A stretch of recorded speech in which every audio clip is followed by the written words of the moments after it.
오늘 하나님 말씀은 마태복음 5장 1절에서 15절까지 읽었지만 20절까지 설교를 하겠습니다.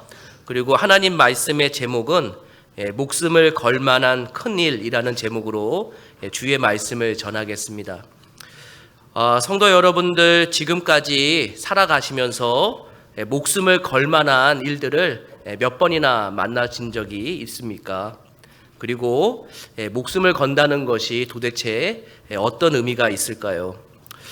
저는 이 답을 생각할 때마다 가끔 시 한 편을 생각합니다. 이광용 시인이 쓴 목숨을 걸고라고 하는 시입니다. 이 시인은 평범했던 학교 교사였지만 어두운 한국 사회에서 저항 시인으로 살아가면서 교직 생활을 이어간 사람입니다. 그 사람의 대표적인 시가 목숨을 걸고입니다. 제가 읽어드리겠습니다. 이 땅에서 진짜 술꾼이 되려거든 목숨을 걸고 술을 마셔야 한다. 이 땅에서 참된 연애를 하려거든 목숨을 걸고 연애를 해야 한다. 이 땅에서 좋은 선생이 되려거든 목숨을 걸고 교단에 서야 한다. 뭐든지 진짜가 되려거든 목숨을 걸고 이런 시입니다. 혹시 성도님들 그 맨 위에 술꾼이 된다는 거에 은혜를 받으시면 안 되고요. 맨 아래쪽에 있는 것, 진짜가 되려면은 뭐를 걸어야 한다고요? 목숨을 걸어라. 이렇게 시인은 얘기합니다. 학생을 사랑하는 마음으로 시인은 진짜 선생이 되는 게 목표였고요. 마찬가지로 저도 성도를 위해서 목숨을 걸어야 진짜 목사가 되는 거고, 성도님들도 부모로서 자녀를 위해서 목숨을 걸어야 진짜 부모가 되는 겁니다. 그리고 우리 성도들이 예수님을 위해서 목숨을 걸을 때 우리 교회가 이제 아름다워지는 거죠. 그러나 최선을 다하는 것과 목숨을 거는 거는 조금 다릅니다. 최선을 다한다는 거는 내가 후회 없이 노력을 하지만 목적을 이루지 못할 수도 있다는 거죠. 그러나 목숨을 건다는 건 목적을 이루기 위해서 자신을 버릴 각오를 해야 되는 것, 이것이 목숨을 바치는 겁니다. 그러나 목숨을 거는 일에는 한 가지 조건이 있습니다. 그 목숨을 거는 것이 정말 참되고 가치 있고 선한 일일 때만 그것이 목숨을 걸어도 우리가 인정을 받을 수 있게 됩니다. 지난주에 우리는 예수님과 제자들이 탄 배가 큰 광풍을 만나서 침몰 위기에 빠진 이 내용을 설교로 들었습니다. 하나님은 우리의 능력을 사용하지 않고 우리의 믿음을 사용한다고 말씀드렸고요. 그리고 인생의 선장이신 예수님을 믿는 사람은 겨자씨만한 믿음이 있을지라도 주님을 믿고 의지한다고 설교를 했습니다. 오늘 말씀에 보면은 이제 제자들은 예수님과 함께 큰 광풍을 건넌 다음에 갈릴리 호수의 저편에 도착하게 됩니다. 목숨을 걸고 저편으로 건너간 거죠. 성도 여러분들, 목숨을 걸고 내가 저편에 건너갔다, 고난이 끝났다, 그러면은 무엇이 있기를 원하세요? 평안하고 복이 있기를 원하잖아요.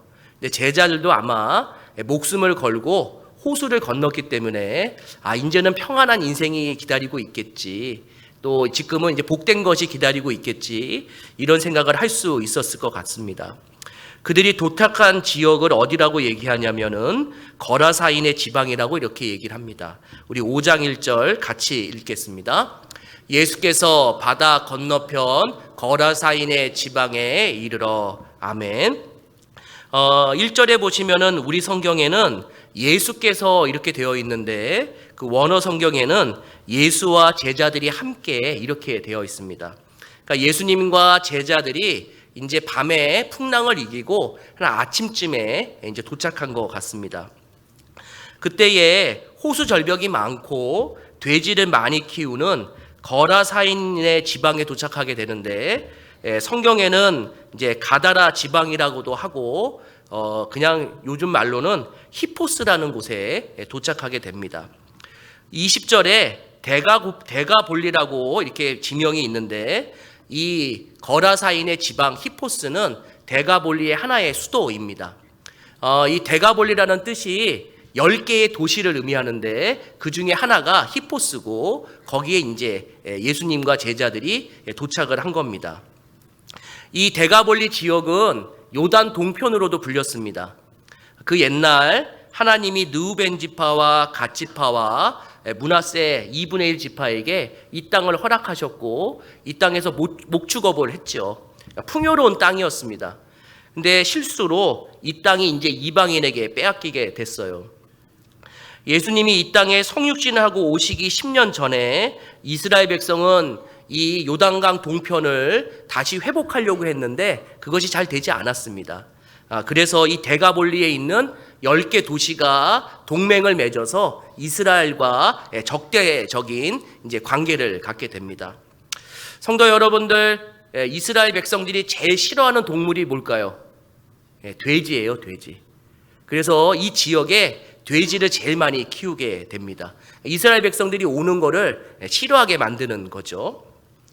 그리고 이곳에는 이제 로마 군대와 상류층들이 이제 좋아하는 것이 돼지고기였기 때문에 이 돼지를 많이 키웠고 또 우상 숭배를 할 때 이 돼지를 이제 바치는 일들을 하게 됩니다.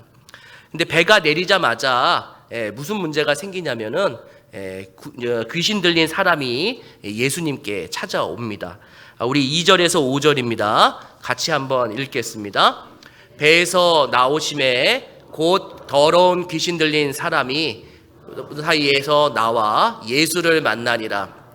그 사람은 무덤 사이에 거처하는데 이제는 아무도 그를 여러 번 고랑과 쇠사슬에 매었어도 쇠사슬을 끊고 고랑을 깨뜨렸음이러라. 그리하여 아무도 그를 제어할 힘이 없는지라. 밤낮 무덤 사이에서 산에서나 들 소리 지르며 돌로 자기의 몸을 해치고 있었더라. 아멘. 우리가 읽은 말씀을 보면은 귀신 들린 사람의 특징이 이제 나오는데 늘 영적인 싸움은 있는 거죠. 이 귀신 들린 사람의 특징을 보면 무덤에서 살아갑니다. 결국 살아있으나 죽은 자 같은 인생을 살아가게 되고요. 이 성경에는, 우리 성경에는 고랑과 쇠사슬로 여러 번 묶었다고 얘기를 하는데 이게 원어 성경에는 들짐승을 잡는 고랑과 쇠사슬을 의미합니다. 그러니까 사람 대접을 받지 못한 거죠. 거기다가 밤낮 소리를 질러요. 자기 인생을 스스로 통제하지 못합니다. 밤에는 자고 낮에는 일하는 평범한 하루를 이 사람은 기쁨으로 누리지 못합니다. 거기에 돌로 자기 몸을 이제 학대하는 거죠. 늘 자신의 실수, 자신의 잘못이라고 생각해서 자기 책임 때문에 그렇다고 학대하는 인생을 살아가게 됩니다. 한마디로 이 귀신 들린 사람은 깝깝한 인생이고 대답 없는, 답이 없는 인생입니다. 거기에 이 성경에서 나오는 사람들 중에 가장 불쌍한 사람이에요. 왜냐하면은 귀신 들린 사람들이 여러 명 나오는데 그 중에 군대 귀신이 들린 사람은 이 사람이 유일하기 때문입니다. 우리 8절에서 9절 같이 한번 읽겠습니다. 이는 예수께서 이미 그에게 이르시기를 더러운 귀신아 그 사람에게서 나오라 하셨습니다. 이에 물으시되 내 이름이 무엇이냐 이르되 내 이름은 군대니 우리가 많음이니이다 하고. 아멘. 요 군대라는 단어가 당시에 로마 군대가 6,000명씩 이렇게 배치를 하게 됩니다. 그러니까 이 사람 몸에 문자 그대로 이해하면 한 사람 몸에 몇 마리의 귀신이 있는 거예요? 6,000마리의 귀신이 있는 거예요. 그런데 나중에 2,000마리의 돼지에 이 군대 귀신이 이제 들어가게 되는 걸 보면은 적어도 2,000마리, 2,000명 이상의 귀신이 한 사람 안에 있게 됩니다. 그러니까 성경에서 그렇게 많은 귀신에게 시달리는 사람은 이 사람밖에 없는 거죠. 항상 마귀는 사람의 하나님의 형상으로 만들어진 인간을 파괴하는데 하나님의 형상을 비참하게 만드는 일들을 하게 됩니다. 그러나 생명은 해하지 못하죠. 그 이유가 생명은 하나님께 있기 때문입니다. 그런데요, 이 마가복음 5장 6절에서 15절을 보면은 군대 귀신이 제자보다 나은 점이 있어요. 제자들은 광풍을 주의 은혜로 넘어간 다음에 뭐라고 얘기하냐면은 도대체 이 예수가 누구인가 이렇게 의심하고 아직까지 예수가 누구인지를 잘 몰라요. 그런데 군대 귀신은 예수님이 도착하자마자 땅에 엎드려서 지극히 높으신 하나님의 아들이여 나를 괴롭히지 마옵소서, 예수님이 어떤 존재인지를 안다는 겁니다. 생각해 보세요. 광풍이 일어나기 전에 어두운 바다를 건너가자고 예수님이 얘기할 때 이 제자들의 입술에서 어떤 소리가 나왔을까요? 육두문자는 아니겠지만 투덜거리는 소리가 분명히 나왔을 거예요. 그리고 이들은 광풍을 만났을 때 예수님 때문에 내가 죽게 됐다고 원망하고 또 원망을 합니다. 그러나 이 반대로 군대 귀신 들린 사람들, 귀신 들린 사람이 예수님이 너 이름이 뭐냐? 라고 물어볼 때 군대 귀신 중에 우두머리 귀신이 우리 이름은 군대입니다, 이렇게 이야기를 한다는 거예요. 이 당시에 나이가 많은 사람이 어린 사람에게 이름을 물어볼 수 있고 힘이 있는 사람이 힘이 없는 사람에게 이름을 물어볼 수 있습니다. 그러니까 지금 누가 더 힘이 세신 거예요? 예수님이 이 땅의 왕이시고 예수님만이 참된 신일 뿐만 아니라 우리를 돌보실 수 있는 분입니다. 그런데 오늘 말씀에서 정말 중요한 건 뭐냐면은 모든 문제의 해결은 결국 주님을 만나야지, 주님을 만나야지 모든 문제가 해결될 수 있다는 거예요. 우리 12절에서 15절입니다. 같이 한번 읽겠습니다. 이에 간구하여 이르되 우리를 돼지에게서 보내어 들어가게 하소서 하니 허락하신대 더러운 귀신들이 나와서 돼지에게로 들어가매 거의 2,000마리 되는 떼가 바다를 향하여 비탈로 내리달아 바다에서 몰살하거늘 치던 자들이 도망하여 읍내와 여러 마을에 말하니 사람들이 어떻게 되었는지를 보러 와서 예수께 이르러 그 귀신 들렸던 자 곧 군대 귀신 집혔던 자가 옷을 입고 정신이 온전하여 앉은 것을 보고 두려워하더라. 아멘. 우리가 읽은 말씀을 보면은 아무리 강한 것 같은 군대 귀신이라도 돼지떼에 들어가려고 할 때 누구의 허락을 받습니까? 예수님의 허락을 받아요. 그러니까 이 얘기는 이 귀신이나 영적인 사악한 존재들이 사람을 함부로 할 수 없다는 거예요. 왜냐하면은 주님이 그 모든 것들의 소유자가 되시기 때문이죠. 13절에서 14절을 보면은 군대 귀신의 최후가 나옵니다. 거기 말씀 보시면 13절에 허락이라는 단어가 나오는데 이게 원어의 의미는 군대를 해산시킨다 이런 뜻입니다. 그러니까 예수님이 군대 귀신을 해산시키시고 그들을 원하는 대로 돼지 떼에다가 집어넣으시고 그 다음에 이 돼지 떼를 어디로 보내시냐면은 무저갱, 누가복음에 무저갱이라고 되어 있는데 끝이 없는 지옥으로 이제 보내는 걸로 이제 이 이야기가 귀신의 이야기가 끝나게 됩니다. 하지만 오늘 이 설교 본문은 귀신 들린 사람의 인생만을 의미하지 않고 죄 때문에 하나님 품을 떠난 사람들, 영적 고아인 사람들도 이런 모습이 동일하게 있다고 생각할 수 있습니다.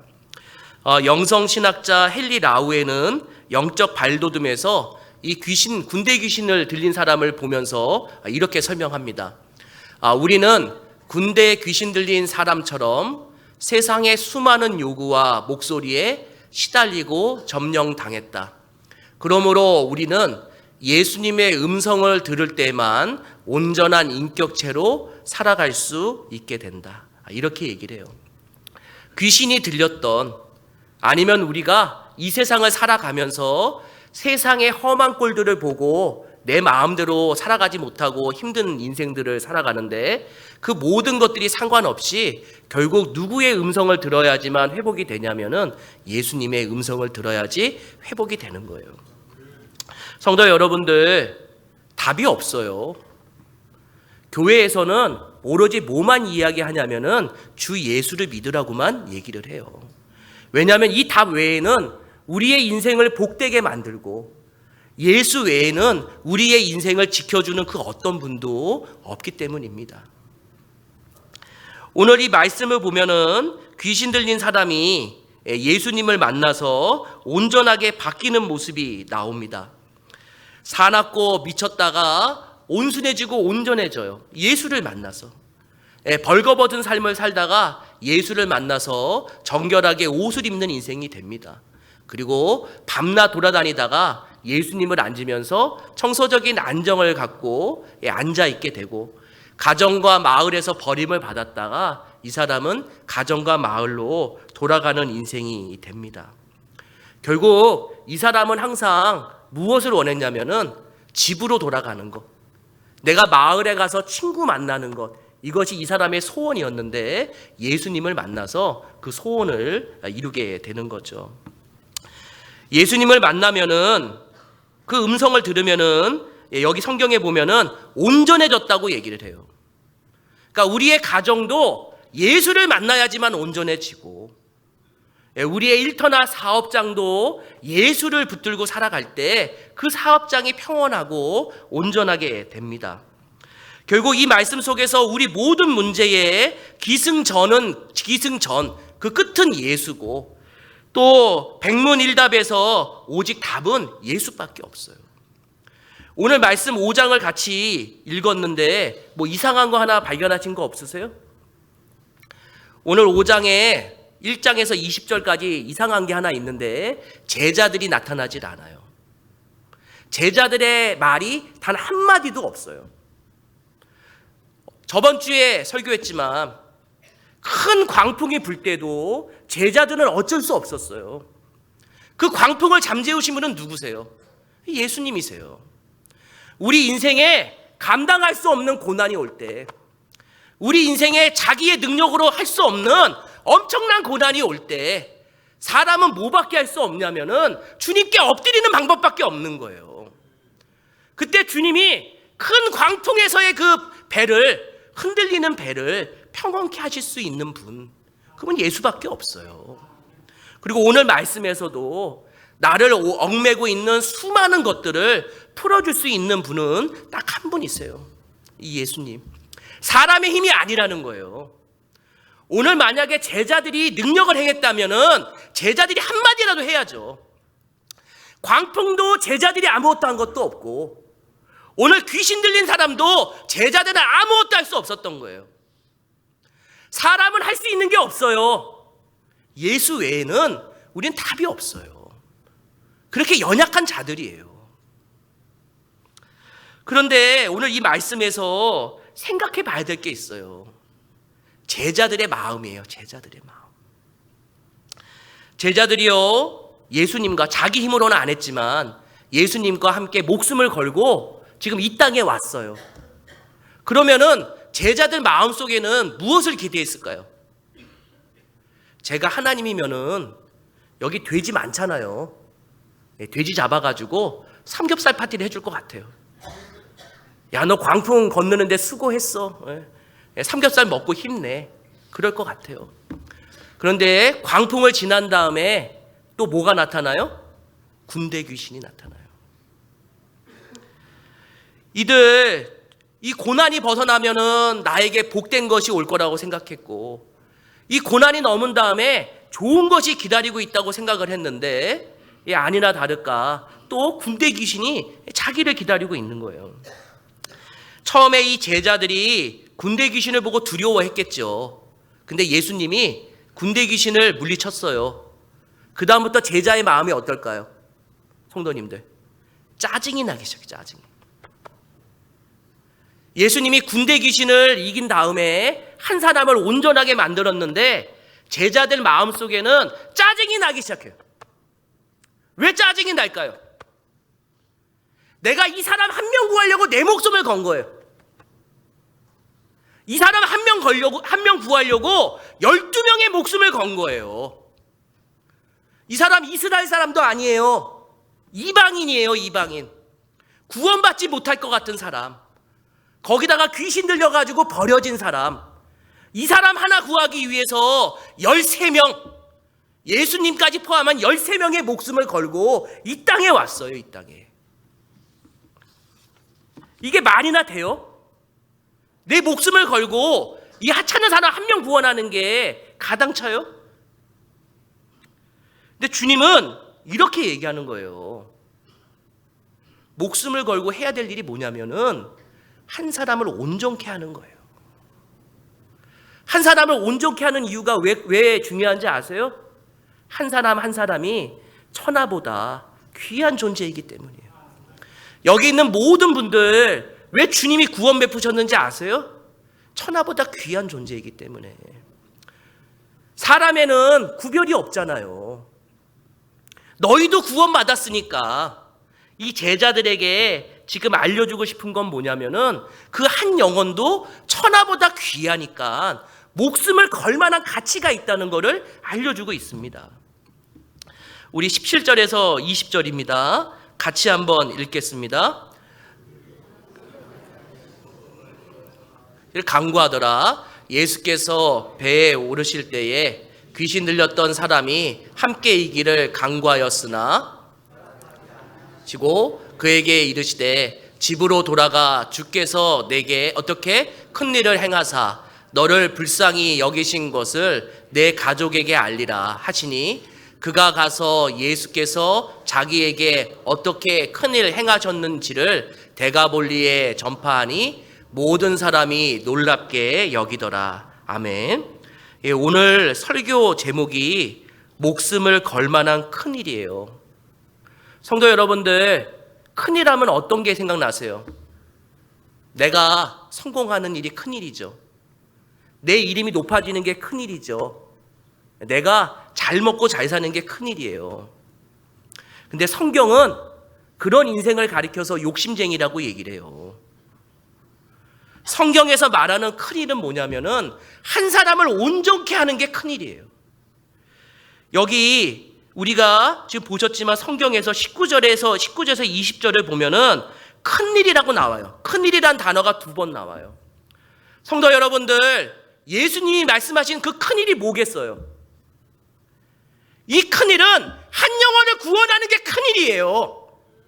왜냐하면은 천하보다 귀한 사람을 살렸잖아요. 이거보다 큰일이 어디 있어요? 내 부모가 예수를 안 믿어요. 그 사람에게 천국으로 인도하는 큰일, 그거보다 더 큰일이 어디 있냐고요. 내 자녀가 예수를 믿지 않아요. 그 믿지 않는 자녀를 천국으로 인도하는 것보다 더 큰일이 어디 있어요? 그거보다 더 큰일 있어요? 없어요. 그거보다 더 큰일이 있으면은 그 사람이 예수 믿는 사람이 아닌 거예요. 왜냐하면은 주님이 우리를 위해서 십자가에 죽으셨잖아요.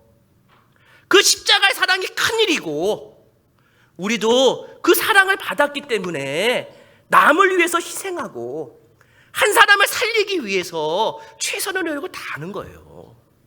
그게 십자가의 사랑을 조금이라도 흉내를 내는 거예요. 이런 생각 해보셨어요? 세상에 나 혼자만 있어도 하나님 아버지가 예수 그리스도를 이 땅에 보내셔서 십자가에 죽이셨을까? 생각해 보셨어요? 세상에 나 혼자만 있어도 하나님이 예수 그리스도를 보내셨을까요? 보내시죠. 왜냐하면 나는 천하보다 귀한 존재이기 때문에. 내가 얼마나 소중하기에 하나님 아버지가 자기 목숨과 소중한 예수 그리스도를 죽이겠어요. 주님은 이 땅에 나 한 명만 있어도 예수를 보내서 십자가에 죽이세요. 그게 하나님의 사랑이에요. 한국 전쟁 때 추운 겨울에 원주 근처에서 있었던 일인데 미국인 군목인 노버트 슐러라는 사람이 이제 걸어가고 있었는데 그 강 다리 밑에서 애기 우는 소리가 들리더래요.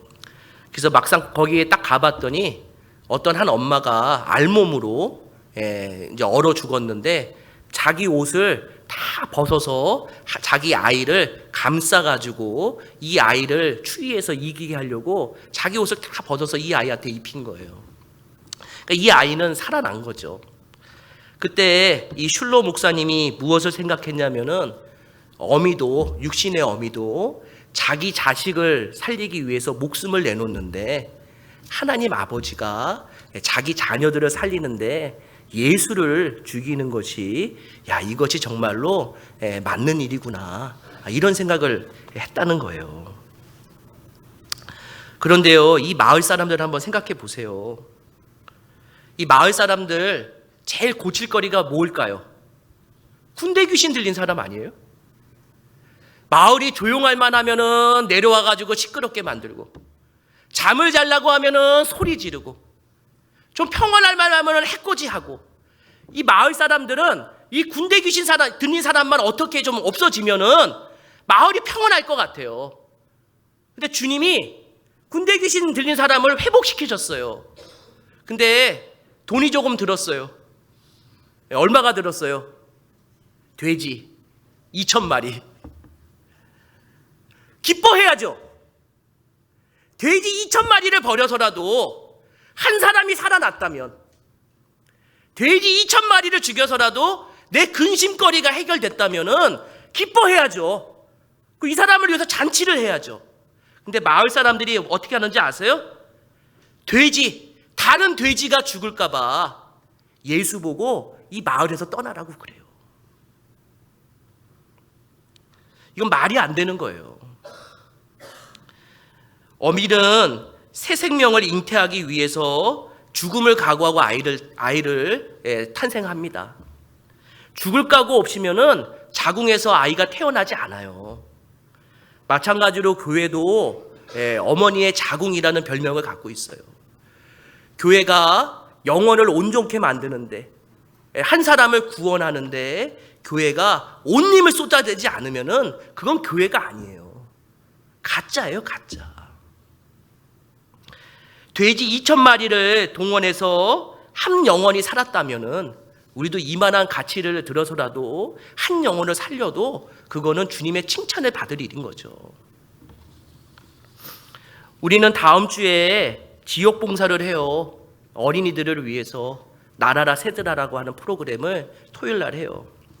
온 성도들이 함께 힘을 모으고 재정을 거기다가 부어서 해요. 그런데요, 이걸 통해서 한 영혼이라도 구원받았으면 되는 거예요. 우리가 이걸 아까워하잖아요? 그러면은 우리 교회에 예수는 없으세요. 그리고 교회는 존재할 필요가 없는 거예요. 교회는 봉사단체는 아니에요. 그러나 구원을 이루는데, 한 사람의 영혼을 구하는데 최선을 다하는 게 교회 공동체입니다. 우리가 힘써야 될 거는 한 사람의 영혼이라도 내 소중한 사람이 같이 와서 예배드리는 거, 그것이 우리가 제일 바라야 될 일입니다. 제가 얘기 하나 하고 마치려고 합니다. 저는 여름이 제일 싫어요. 여름이 오고 있어요. 왜냐하면은 겨울은 뚱뚱한 몸을 좀 가릴 수 있지만 여름은 옷이 얇아서 가리기가 참 어려워요. 근데 여름이 정말 제가 싫은 게, 여름에 제가 모기를 정말 많이 물려요. 6 식구인데 저만 물려요. 제가 조그만 방에 있으면은 모기가 어떻게 하는지 아세요? 다 저한테만 와요. 제가 여름만 되면은 우리 가족을 위해서 봉사해요, 봉사. 저 때문에 다른 가족들이 모기의 피해를 입지 않고 있어요. 근데 어느 날 제가 모기를 물려가지고 너무 짜증나서 쫓고 있는데 이런 생각이 들었어요. 야, 모기가 세상에서 제일 열심히 사는 동물이구나. 왜 이런 생각했는지 아세요? 모기는 피를 빨 때마다 있잖아요, 목숨을 걸어요. 이런 동물 봤어요? 한 번 피를 빨 때마다 이 모기는 목숨을 걸어요. 왜냐하면 이렇게 손으로 한 번 하면 죽잖아요. 그래서 제가 하루는 이렇게 했어요. 야, 정말 열심히 사는 모기, 내가 이 모기를 위해서 한번 나를 희생하겠다. 그래서 이날은 정말 모기가 배불리 먹을 수 있도록 제가 쫓지 않고 참았어요. 이렇게 잠을 못 잤어요. 잠을 많이 물렸어요. 그런데 또 이런 생각이 들었어요. 모기가 살아가는 모습이 우리가 살아가는 모습하고 너무 똑같은 거예요. 모기요, 자기 일을 위해서 목숨을 걸어요. 자기 일이에요. 자기 일. 여기 계신 성도 여러분들, 무슨 일에 목숨을 거세요? 다 내일에 목숨 걸잖아요. 내가 먹고 사는데 목숨 걸고, 내가 성공하기 위해서 목숨 걸고, 내가 잘 나가는데 목숨 걸잖아요. 다른 사람을 위해서 목숨 건 적 있으세요? 딱 한 번이에요. 자녀를 위해서. 자녀를 위해서 목숨 거는 거 빼놓고는 다 나를 위해서 목숨을 걸어요. 모기나 우리나 똑같아요. 모기나 우리나. 근데 마틴 루터 킹이 이런 말을 해요. 이런 유명한 얘기를 해요. 만일 사람이 목숨을 걸 만한 어떤 것을 발견하지 못한다면 그는 삶을 살 자격이 없다. 우리가 나를 위해서만 목숨을 걸어가려고 살아가는 사람들은 모기 같은 삶을 살고 있는 거예요. 근데 예수 믿는 사람은 달라야 되잖아요. 주님이 우리를 위해서 십자가에 죽으신 거를 우리는 경험했잖아요. 그럼 어떻게 사셔야 돼요? 새 생명을 받으셨잖아요. 새 생명 받은 사람이 어떻게 여전히 나를 위해서만 살아요? 좀 다른 사람을 위해서도 사세요. 그게 예수 믿는 사람의 모습이에요. 주님이 우리에게 원하는 거는 악착같이 살아가는 것이 아니라 십자가의 사랑을 본받아서 살아가기를 원합니다. 주님이 우리에게 십자가에 죽으신 것처럼 우리도요, 내 소중한 사람을 위해서 목숨을 거세요. 내 소중한 사람 한 사람 한 사람에게 복음이 전해질 때까지 목숨을 거세요. 그것이 우리가 해야 될 일이에요. 분명한 거는 우리가 목숨을 걸고 수고하는 것만큼 예수님은 전해지고 예수님이 전해지는 가정과 일터와 교회는 온전해지고 행복해진다는 것이 분명합니다. 우리 다시 한번 헌신을 약속하십시오. 그거 외에는 주님께 갚을 길이 없습니다. 우리 같이 기도하겠습니다.